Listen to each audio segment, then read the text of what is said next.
Problem statement. Find the number of sales order against each customer ID. That means we want to find out that for each customer ID, how many orders were placed. So for this, we will be using the earlier and the filter function. So a filter function helps us create a subtable from the existing table using certain filtering criteria. And the earlier function is used for nested calculations. So let us see how we can use the earlier and the filter function to perform this activity. So first let me go to the data view and then go to the sales table.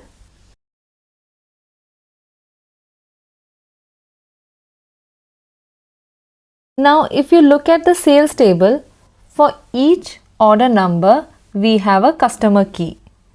Now in cases a customer has placed more than one order, then the same customer key will have multiple order numbers. So for example, if a customer has done 2 purchases, there will be 2 line items with different order numbers, but the same customer key.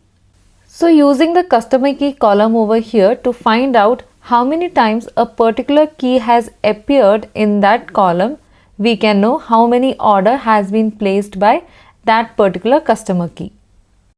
So let us add a new column.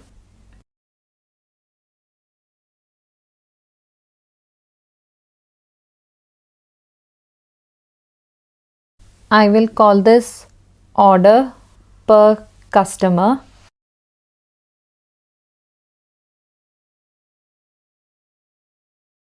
Now I'll use the filter function. So based on certain conditions, we can create a subtable from the given table using the filter function. So here the table that we will be using is sales, comma, and for the filter expression, that is on what criteria do we want to filter this table? For that we'll use the earlier function. Now we will compare the entries in each cell in the column that I am going to provide here using the earlier function. So the column name that I have to give here is the customer key from the sales table. Now the next argument number is optional, which by default is 1. So as of now we'll close the bracket. So we are out of the earlier function and back to the filter function, and we are still providing the second argument, which is filter expression. So what we want to check is if the earlier customer key is equal to customer key.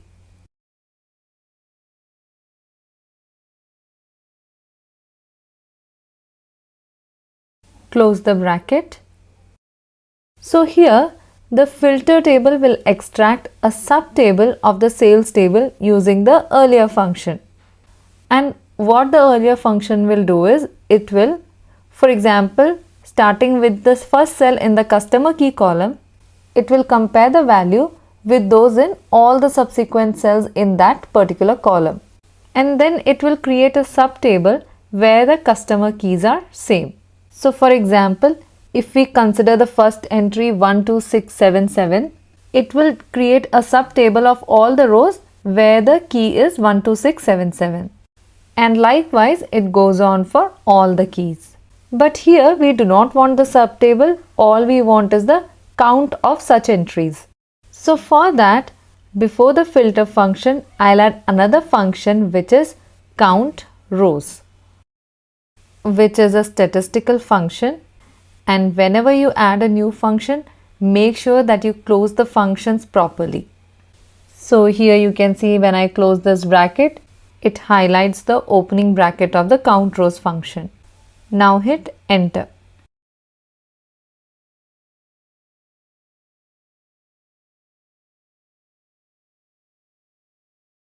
So we have our new column which is order per customer created, and let's check few instances.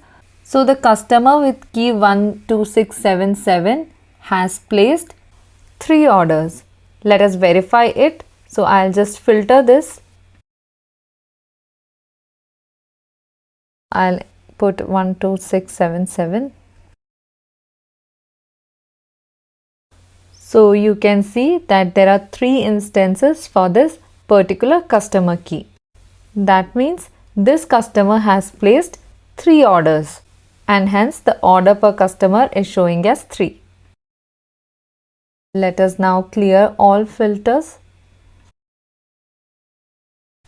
So now for each customer ID, we have how many orders they have placed. So earlier function is used in the context of calculated column. That is, it performs calculation for each and every row and displays the result. So it basically starts with the first instance of the customer key column and iterates through each and every entry in the same column and concludes if it is same or not. So to elaborate on earlier function once again, the earlier function performs calculation for each and every row and displays it. So it starts with the first instance of the customer key in the sales table and iterates through each and every cell of this customer key column to check if it is same or not, because that is the condition that we have given. And if it's same, it creates a subset of the customer key. That is, for this customer key 12677, it creates a subset of the sales table with 3 rows.